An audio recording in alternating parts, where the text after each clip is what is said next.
Voilà, nous sommes à une semaine de Pâques. Donc, Dieu voulant, nous allons fêter la résurrection de notre Seigneur Jésus-Christ la semaine prochaine. Nous aurons le culte, et je le répéterai après, j'en profite que ce soit enregistré pour que ceux qui nous regardent et qui veulent nous rejoindre, la semaine prochaine, le culte, 10h30. Directement, le culte à 10h30 la semaine prochaine. Je le redirai à la fin de la prédication, et si j'oublie, vous me le rappelez. Okay? Donc, ce matin, nous sommes à une semaine de Pâques, de la résurrection de notre Seigneur Jésus-Christ. Et je voudrais continuer, comme la semaine dernière, sur le thème de la croix, en vous posant quelques questions.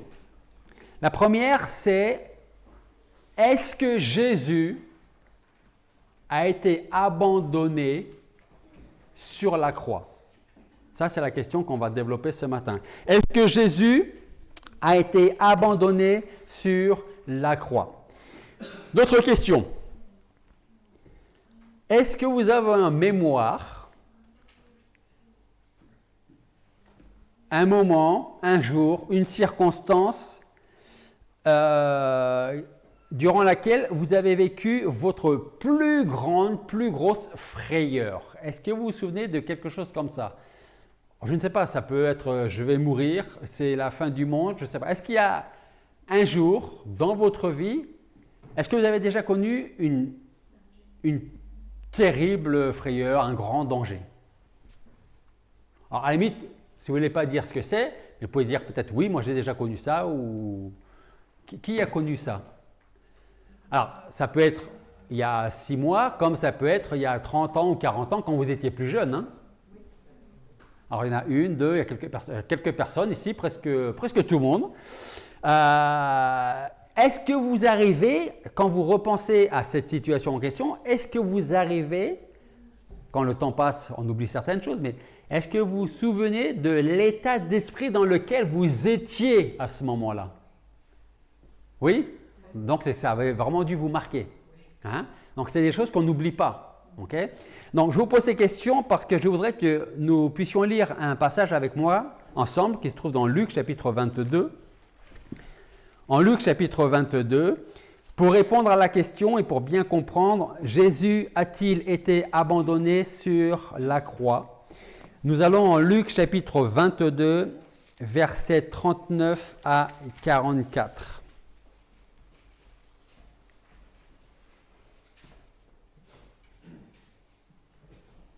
Luc chapitre 22, à partir du verset 39 jusqu'au verset 44. Puis Jésus étant sorti, s'en alla selon sa coutume à la montagne des Oliviers, et ses disciples le suivirent. Et quand il fut arrivé dans ce lieu, il leur dit: priez afin que vous ne tombiez pas dans la tentation. Alors il s'éloigna d'eux d'environ un jet de pierre. Et s'étant mis à genoux, il priait en disant: Père, si tu voulais éloigner cette coupe de moi, toutefois que ma volonté ne se fasse pas, mais la tienne. Et un ange lui apparut du ciel pour le fortifier. Et étant en agonie, il priait plus instamment, et il lui vint une sueur comme des grumeaux de sang qui tombaient sur la terre. Prions. Père Céleste, nous voulons te remercier parce qu'en effet, tu nous donnes la possibilité, encore ce matin, d'essayer de comprendre ou peut-être de voir la douleur de notre Seigneur Jésus-Christ dans le jardin de Gethsémane et quand il était cloué sur la croix. Aide-nous à comprendre, à réaliser que c'est pour nous qu'il a subi toute cette peur, cette méchanceté, cette haine de la part des hommes. Seigneur, merci de nous avoir appelés par notre nom pour ton salut. Merci de bénir ta parole ce matin dans nos vies, dans nos cœurs. Aide-nous à retenir ce que nous allons voir ensemble ce matin. Et merci de bénir chaque personne ici présente et celles qui vont suivre la prédication par la suite. Et c'est en ton nom que nous te prions. Amen. Et verset 44. Et étant en agonie, il priait plus instamment et lui vint une sueur comme des grumeaux de sang qui tombaient sur la terre. Alors il existe très probablement une manière de connaître les épreuves et la véritable angoisse que Christ a connue lorsqu'il se trouvait dans le jardin de Gethsémane. Et cette manière, nous pouvons la trouver en lisant chaque description que les 4 auteurs des évangiles nous donnent. Chacun peut apporter sa vision, ce qu'il a vu. Et donc, à travers les 4 auteurs des évangiles, nous pouvons en tout cas essayer de comprendre quelle a été l'angoisse, l'agonie de notre Seigneur Jésus-Christ dans le jardin. Nous pouvons voir, je ne sais pas si nous pouvons le comprendre ou le réaliser, mais tout du moins voir l'état d'esprit dans lequel notre Seigneur est entré dans le jardin pour ensuite rentrer dans ce conflit. Si nous réussissons à comprendre l'agonie de Christ, nous réussirons aussi à voir sa sueur comme de grosses gouttes de sang tomber à même le sol. Matthieu et Marc, donc auteurs des évangiles de Matthieu et Marc, emploient 2 mots pour angoisse et triste. Pour angoisse, Matthieu et Marc emploient le mot adémonéo, qui veut dire angoisse, et périliptos pour triste, tristesse. Le premier de ces mots, adémonéo, angoisse, exprime l'idée de répugnance et de dégoût. Qu'est-ce qui vous dégoûte le plus? Qu'est-ce qui vous répugne le plus? La cruauté. Quoi d'autre? Le mensonge. On pourrait dire l'injustice, surtout quand ça nous concerne. Hein? Puis, en ce qui concerne le deuxième mot, périliptos, pour triste, Jésus l'utilise lorsqu'il dit « Mon âme est triste ». En fait, il va décrire une tristesse accablante, une souffrance morale. Je pense que tout le monde a déjà été triste. Qui n'a jamais été triste? Très bien. Qui, par contre, a déjà expérimenté une tristesse accablante, une souffrance morale? Ce n'est pas la même chose. On peut être triste parce qu'on était en vacances, c'était bien, et puis maintenant il faut retourner au travail. Hein? Mais cette tristesse accablante, qui est l'image d'une souffrance morale, qui enserre Jésus-Christ de toutes parts, et à laquelle il ne peut pas se soustraire. Il pourrait, mais il ne va pas le faire. Rapprochés l'un de l'autre, ces mots affirment que Jésus envisageait sa prochaine épreuve avec une appréhension extrême. Il en était terrifié. Et il ressentait déjà une souffrance terrible qui va se traduire, comme on vient de le lire, par une sueur de sang. Ça veut dire qu'on a pu connaître une tristesse, on a pu connaître une angoisse, mais jamais au point à ce que notre sueur se transforme en sueur de sang. Et là, quand on parle d'une sueur de sang, ce n'est pas une image qu'on utilise pour Jésus-Christ, c'est réel, c'est vraiment arrivé. Il était terrifié. Il ressentait cette souffrance terrible qui allait se traduire par cette sueur de sang. Jésus assimile cette épreuve et cette souffrance avec cette coupe amère qu'il ne désire pas boire. Mais que représente cette coupe amère? Est-ce que Jésus essaie de se dérober à la souffrance physique? Est-ce qu'il est en train de se dire « je n'ai pas envie de recevoir les coups de fouet » ? Est-ce que je n'ai pas envie d'être moqué qu'on me crache dessus? Ou à la croix, en ajoutant le fait de la souffrance, en plus de la souffrance, qu'il allait être trahi, abandonné, renié, ridiculisé et injurié? Est-ce que c'est tout ça dont il veut se soustraire? En fait, il s'agit d'une coupe qui l'épouvante. Jésus exhorta ses disciples à se réjouir et être dans l'allégresse à cause de son nom, pour les insultes et les persécutions. D'ailleurs, on a un passage, je vous donne juste la référence, c'est Actes 5, 41, dans lequel certains apôtres, certains disciples passent devant des tribunaux et dans ce verset de Actes 5, 41, nous lisons « Ils se retirèrent de devant le Sanhédrin remplis de joie d'avoir été jugés dignes des souffrances, des opprobres pour le nom de Jésus. » Donc d'un côté, il y a Jésus-Christ qui est le modèle des disciples des apôtres. Et ces disciples, ces apôtres sont devant le Sanhédrin et ils se réjouissent d'être jugés peut-être à tort, d'être rendus coupables, tant que c'est pour le nom du Seigneur Jésus-Christ. Après les apôtres, ce sont les chrétiens qui préféraient subir le martyre pour Christ. Peut-être que vous avez entendu parler de Ignace d'Antioche. Si ce n'est pas le cas, vous pourrez regarder si vous voulez sur Internet. Ignace d'Antioche, qui a été mis à mort à Rome. Et il va écrire à l'église de Rome, aux chrétiens de Rome, de ne pas lui faire perdre l'honneur du martyre en tentant de le libérer.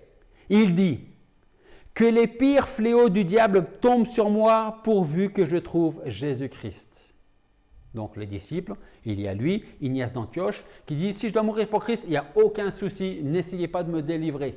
Je préfère trouver Jésus-Christ. » Au milieu des pires tortures, Dieu accorde aux siens une joie et une paix surnaturelle. Et je pense, si vous connaissez un petit peu l'histoire, qu'il y a beaucoup de chrétiens qui sont passés voir les lions.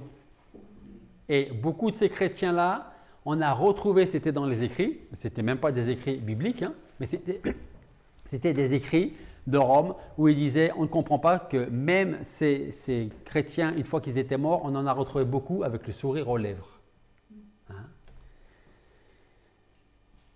Alors, quelle est donc cette coupe devant laquelle Jésus s'avance et qu'il ne veut pas boire? Il était écrasé par la douleur et par l'angoisse, suppliant s'il lui était possible de ne pas boire cette coupe. Les martyrs, eux, étaient joyeux, mais lui, il était triste et abattu. Lui qui a pourtant été leur modèle. Il avait dit lui-même qu'il fallait qu'il souffre toutes ces choses-là. Il a dit, vous aurez des tribulations dans le monde, vous aurez des afflictions, mais prenez courage, j'ai vaincu le monde. Donc d'un côté, il y a le modèle, Jésus-Christ qui nous dit, prenez courage, vous allez souffrir, vous avez des afflictions dans le monde, mais j'ai vaincu le monde et donc on va vaincre le monde. Et de l'autre côté, il y a toujours ce même Jésus qui dit, je m'approche d'une coupe que je n'ai pas envie de boire. Alors est-ce qu'il est en train de dire, faites ce que je dis, c'est pas ce que je fais? Pas du tout. Ça c'est nous, plutôt. Quelles sont ces souffrances? Alors les souffrances que Jésus ne veut pas. Cette coupe n'est pas la douleur physique du fouet et de la croix, ni même le sentiment cruel d'avoir été trahi et rogné. Cette coupe était le résultat de l'agonie spirituelle de devoir se charger des péchés. C'est subir tout le châtiment que nous méritions à cause de nos péchés. Et vous remarquerez que très souvent dans la Bible, la coupe symbolise la colère de Dieu. Je vais vous donner 3 exemples. Si vous prenez des notes, c'est le psaume 75, 8. Psaume 75, 8. Car il y a dans la main de l'Éternel une coupe où le vin bouillonne. Elle est pleine de vin mêlé et il en verse. Certes, tous les méchants de la terre en boiront les lits. Ésaïe 51, 17. Réveille-toi, réveille-toi, debout Jérusalem, toi qui as bu la coupe remplie de la colère que l'Éternel t'a présentée. Oui, toi qui as vidé jusqu'à l'ultime goutte la coupe du vertige. Et un troisième exemple, et il y en a bien d'autres, c'est Jérémie 25, 15, qui dit « Car voici ce que m'a déclaré l'Éternel, le Dieu d'Israël. Prends de ma main la coupe du vin de la colère et donne-la à boire à toutes les nations vers lesquelles je t'enverrai. » Donc, la coupe est souvent dans la parole de Dieu symbolisée comme la colère, un jugement de la part de Dieu. Et c'est de cette coupe-là dont le Seigneur est en train de parler. Ce n'est pas la moquerie, ce n'est pas les coups de fouet, ce n'est pas la croix, c'est cette coupe-là de la colère de Dieu qu'il ne veut pas prendre. Christ, en fait, allait rentrer en contact avec le péché humain. Cette coupe était destinée aux pécheurs, à moi et à chacun d'entre vous. Ce qui provoque la séparation d'avec Dieu, mais aussi la mort. À cause de nos péchés, nous étions par nature désobéissants, des enfants de colère, et on ne méritait qu'une seule chose, c'est le juste jugement de Dieu. Alors pour s'identifier aux pécheurs que nous sommes, sans devenir pécheurs, mais en devenant péché, il va subir le châtiment que nous méritions. Voilà pourquoi Jésus exprime très visiblement une angoisse mortelle. En fait, Jésus était déjà en train de ressentir les ténèbres qui allaient l'entourer et dont on va parler maintenant. Mais une chose est formidable, c'est que Jésus-Christ reste soumis à son Père. Et qu'est-ce qu'il va dire ? Je n'ai pas envie de boire cette coupe. Mais je ne veux pas faire ce que j'ai envie de faire, je veux faire ce que toi tu me demandes de faire. Le dessein de Dieu était de sauver les hommes qui se reconnaîtraient pécheurs. Si Jésus ne prenait pas cette coupe à notre place, nous serions perdus. Et la justice de Dieu n'aurait pas été satisfaite sans la mort du Seigneur Jésus-Christ sur la croix. Alors regardez quand même un passage avec moi. Jean 12, 27. Jean 12, 27.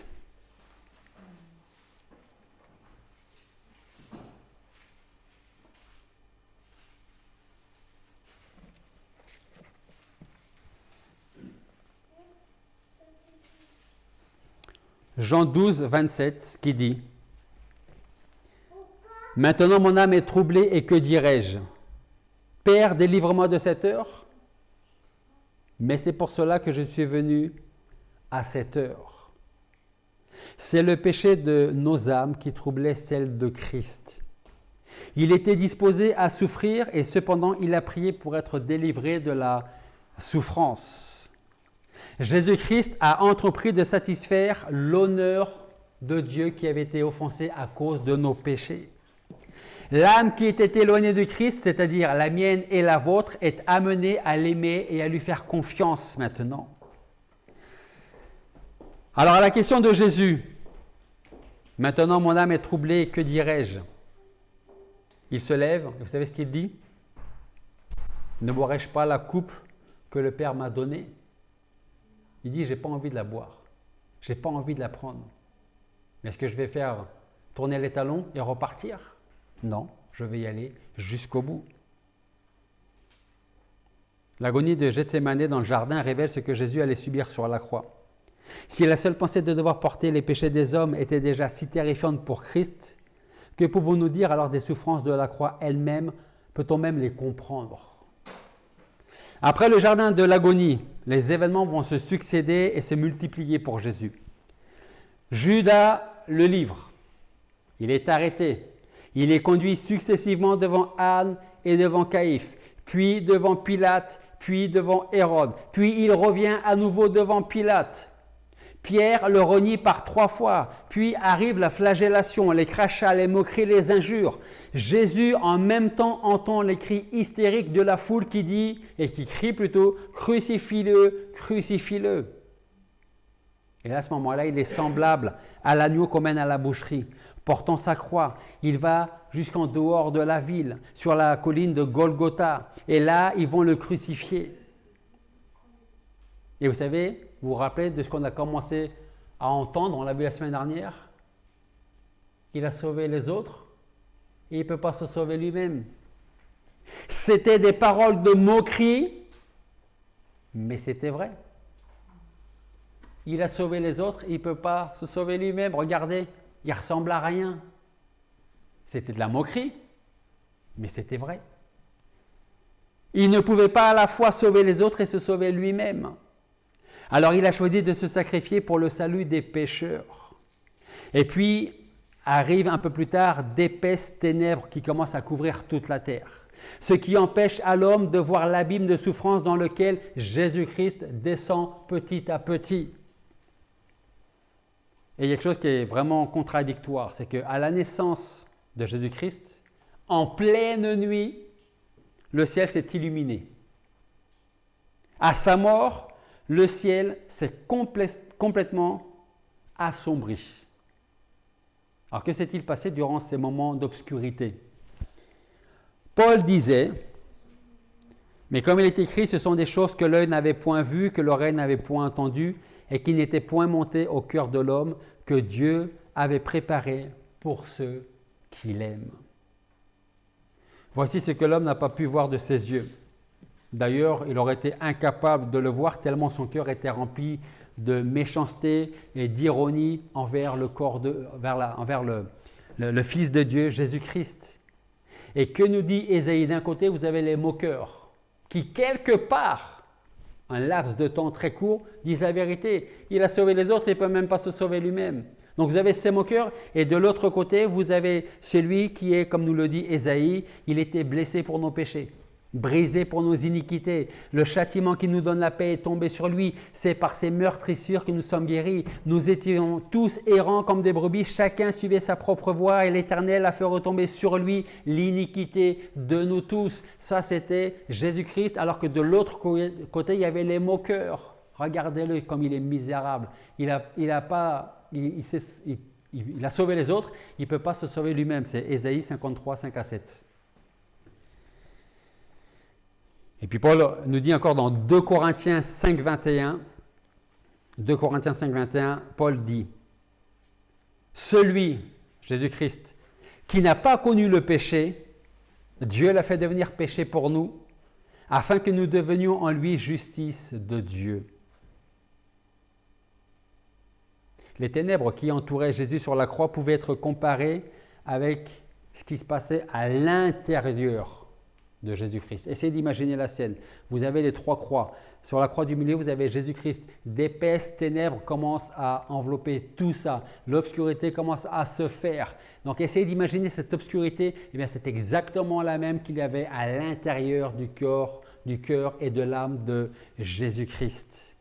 Pendant qu'il était pendu à la croix, les ténèbres l'assaillaient. Ces ténèbres qui étaient composées de mes péchés et des vôtres. Jésus a enduré nos péchés, ceux que nous avons commis, ceux que nous allons commettre aujourd'hui et ceux que nous allons commettre demain. Alors, vous savez ce qui serait bien? Quand on repense au sacrifice de Jésus-Christ, vous savez ce qui serait bien? C'est qu'on ne pêche plus. Mais est-ce que c'est possible? Malheureusement, on peut se mettre au défi de ne pas pécher d'ici ce soir à ce qu'on se couche. Mais c'est chose impossible. Mais il y a une chose qui est possible. C'est qu'à chaque fois que nous sommes tentés de pécher, parce qu'il y a la tentation et il y a le péché. Tant qu'on n'est que dans la tentation et qu'on résiste à la tentation, on ne commet pas de péché. Okay? Mais si nous sommes tentés par un péché,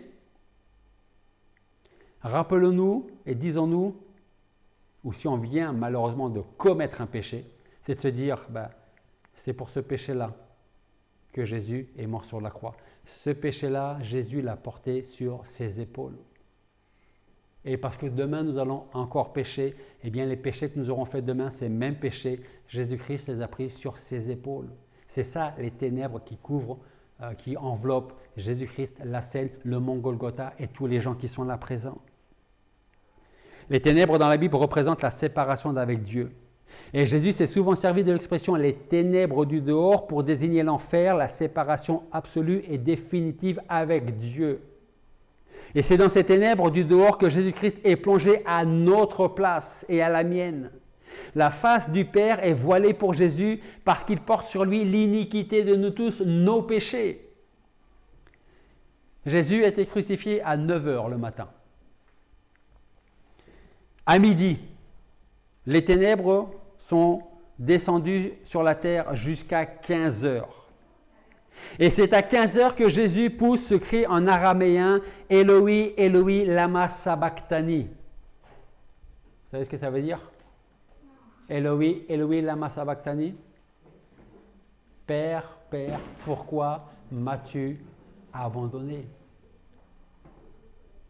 Certains pensaient au pied de la croix qu'il appelait le prophète Élie, pour peut-être que Élie puisse venir l'aider, le déclouer de la croix. Mais en fait, à ce moment-là, il exprimait un réel abandon. C'était la condition du Sauveur sur la croix.